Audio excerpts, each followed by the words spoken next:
Surely you can do better than that. Good morning. Much better. As Wanda said, my name is Joanne and I'm from Selma, Alabama, born and raised. When I was 3 years old, my grandmother came to live with us. She came back from Detroit to bury her only daughter, my mom, who had died in the halls of the White Hospital there. You see, my mom needed a blood transfusion, and the hospital didn't have what they call black blood, according to my older sisters. The blood had to be ordered from Birmingham, which is 90 miles away, and sent to Selma on the bus. By the time the blood got there, it was too late. My mom was gone, and my baby brother in her tummy too. Grandmother came to the funeral and she stayed. She had lived in Detroit for about 35 years, and she shared some freedoms that we didn't have here in the South. She didn't understand how change had not come here. She started talking to some of the women in the community, and they introduced her to a lady named Amelia Boynton. Mrs. Boynton and her husband Sam were our farm extension agents. They recognized early on if we could vote, we could change some of those laws that were unfair to us. They formed an organization in the early 1930s called the Dallas County Voters League. Okay. Grandmother started going to the meetings, and she would take us. We had to sit at the feet of those history makers while they strategized on how they was going to get this thing called freedom. Now, personally, I thought they were the dumbest old people in America. Because I already knew that Abraham Lincoln freed the slaves. We already had our freedom. So why are they fighting for something we already have? When I would ask, no one could explain it to me where I could understand it. But one day we were downtown on Broad Street. There's a drugstore there today called Carter's Drugstore. But at that time, Carter's had a lunch counter. And I wanted to sit at that lunch counter, but my grandmother said I couldn't. She said, colored children, that's what we were called then, can't sit at the counter. It didn't stop me from wanting to sit at that counter. Every time I pass by, I see those white kids sitting there licking those ice cream cones, spinning around on those stools. And I wish it was me. This particular day, my grandmother was talking to one of her friends in front of the store. And I was doing what I always do, peeping at women, watching those white kids, wishing it was me. This day, my grandmother noticed. She leaned over my shoulder as I looked through that window, and she pointed toward the county. She said, when we get our freedom, you can do that too. I became a freedom fighter that day. I understood instantly that the freedom that Grandma and her old friends were going for was a good freedom. You know, the one that would allow me to sit at that counter. I started going down to First Baptist Church with my older sisters to the meetings of SNCC. They tried to teach me the principles of nonviolence. I flunked. I grew up in the hood. I grew up in George Washington Carlton homes. And the only principle I thought I had a grasp of at that time was the one where they say, somebody hit you, you turn, and they hit you again. I don't play that today. When you hit me, I'm hitting you back. Okay, so keep your hands to yourself. But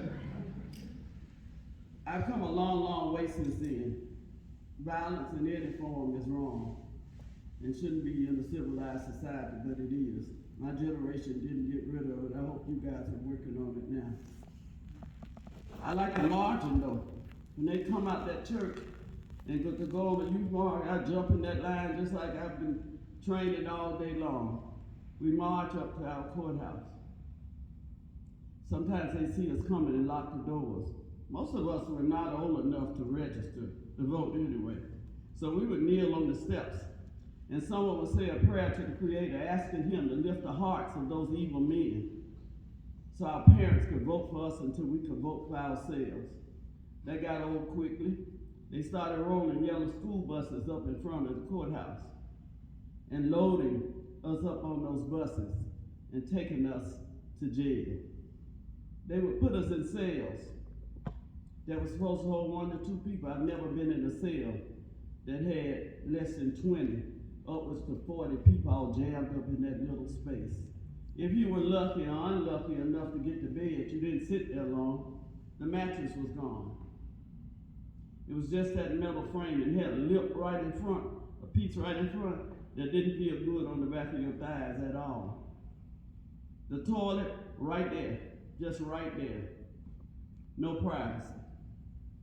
With that many people jammed up in a space that small, you don't want to be anywhere near the toilet. Trust me on that. Our food, dry beans or peas. For those of you who cook peas or beans, dry ones, you know you can't just open the pack. You got to pick out the stuff you caved, the rocks, the dirt, the insects, the grass. No one did that for us. I think they took pride in bringing you a plate with a huge rocks and stuff on it. Those things were done to break our spirits. But we were as low as we could go. They let us out. I go home, take a bath, eat a good meal, and be right back up in their faces, often going back to jail the same day. By the time I was 11 years old, I had been in jail 13 documented times. And I was not the youngest. If you were there, you went to jail. Period. In December of 1964, a letter of invitation was written to a man named Dr. Martin Luther King Jr., inviting him to Selma to speak at a program on January the 1st. Dr. King accepted that invitation, and he already knew of the work that the Dallas County Voters League had been doing toward voter registration for 30-some odd years. He already knew of the work that SNCC had been doing toward voter registration. Dr. King chose Selma, my hometown, to be the headquarters for the battle for voting rights for all citizens. Things really heated up then. Dr. King brought in his lieutenants and he stationed them in counties all around us. So massive demonstrations were being held in counties throughout the Alabama Black Belt. He sent Reverend James Orange to Perry County, a small rural county about 30 miles west of us. The county seat is Marion. In Marion, Reverend Orange found it easier to organize students. After all, their parents worked for the same people who were trying to keep us from getting the right to vote. They marched on their courthouse and were arrested. All of them, including Reverend Orange. Reverend Orange himself told me that about 3 o'clock that day, a state trooper came into the area where he was housed with a rope. On the end of that rope was tied a noose. Reverend Orange said he threw it over the top of his cell so that the noose hung in his face all day long. He said he had to sit there knowing it may be his last day on earth. That evening they let the children out. They kept Reverend Orange. A mass meeting was being held at a church approximately 2 blocks from the jail. The children ran into the church and disrupted this meeting. They said, "You have to do something. You have to do something now." The people in the church decided that they would go down to their jail and walk around it all night long in hopes that their mere presence would save this man's life. When they left the church, they were attacked and brutally beaten. A young man named Jimmy D. Jackson emerged from the church just in time to see a state trooper beating his grandfather, his 82-year-old grandfather. Jimmy ran over, but Jimmy's mom saw them beating her dad too, and she ran over. As she approached, that trooper drew back the billy club to hit her, and Jimmy blocked it. That trooper shot him. Jimmy died 8 days later. It was then that the leaders decided to march from Selma to Montgomery to protest this young man's senseless death and demand the right to vote from our then Governor George Wallace.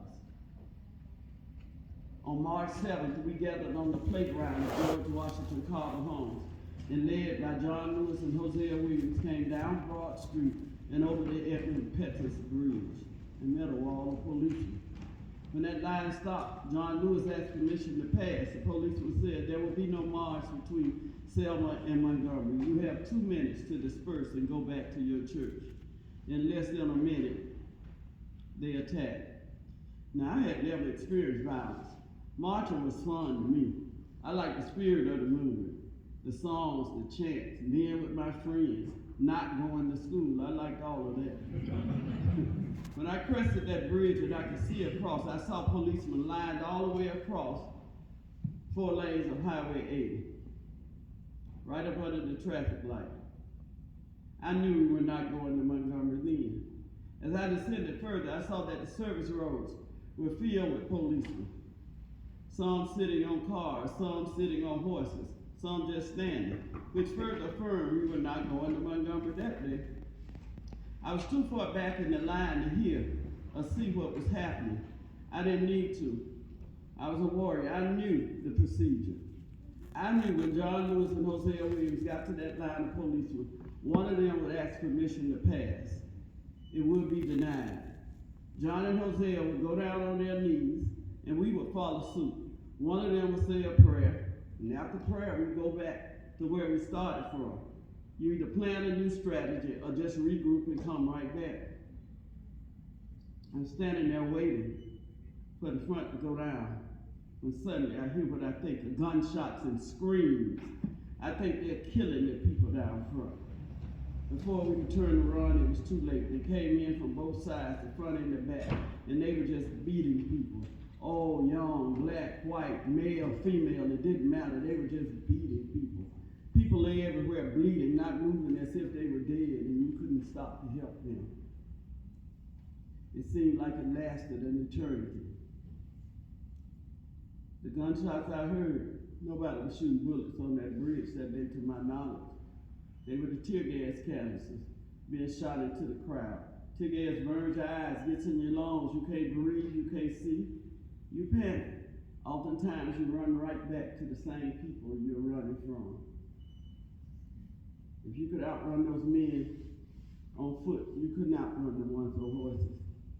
The poor horses were afraid. They were running the horses right into the crowd. People were being trampled. Bones were being broken. The last thing that I remember on that bridge that day is seeing this horse and this lady. And I don't know what happened. Did the horse run over her? Did the man hit her and she fell? I don't know. I do know as I stand here 56 years later, I can still hear the sound her head made when it hit that pavement. The next thing I remember, I was on the city side of the bridge. I was in the back of a car, and my head was in my sister Linda's lap. And Linda was crying. When I became fully awake, I realized what was falling on my face were not my sister's tears. It was her blood. My 14-year-old sister had been beaten on that bridge and had wounds in her head that required 35 stitches. Yet, on that following Tuesday, March 9th, Dr. King had come back. He organized us again. I held that same sister's hand as we followed Dr. King and Dr. Abernathy across that bridge. As I crested that bridge and I saw the same scene I had seen that Sunday, I'm not ashamed to tell you, I didn't want any more freedom. Whatever the cost of this freedom was just too much for this 11-year-old. I tried to go back, but my sisters wouldn't let me. They kept talking, trying to coax me across.